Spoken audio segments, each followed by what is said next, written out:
Le 30 mai, vous élirez vos représentants au Conseil consulaire de Montréal, Moncton et Halifax.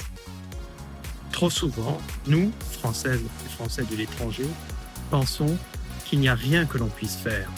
Rien que l'on puisse faire face à la fascination de notre pays, mais aussi face à la précarisation de nos vies ici, là où on a choisi de s'établir. Aujourd'hui, nous faisons de ces élections un vrai moment de mobilisation pour retrouver notre voix, porter un pouvoir collectif, récupérer un levier qui nous appartient. Voter, c'est choisir des conseillères et conseillers consulaires qui feront reculer l'extrême droite et avancer la justice sociale, féministe et antiraciste ici, dans les Maritimes et au Québec. Notre liste rassemble des militants et militantes, françaises soumises et écologistes.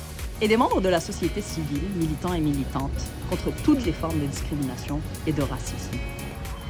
Nous portons un mandat collectif ancré dans les réalités du terrain et tourné vers la solidarité, l'égalité et la dignité de toutes et tous.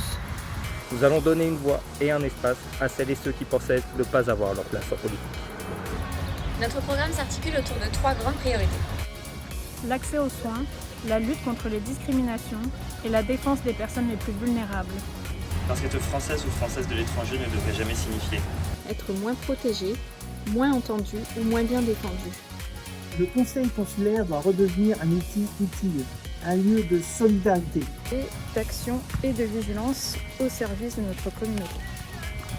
Donnons de la force à une gauche qui agit pour vrai. En 2026, aux élections consulaires, on reprend le pouvoir.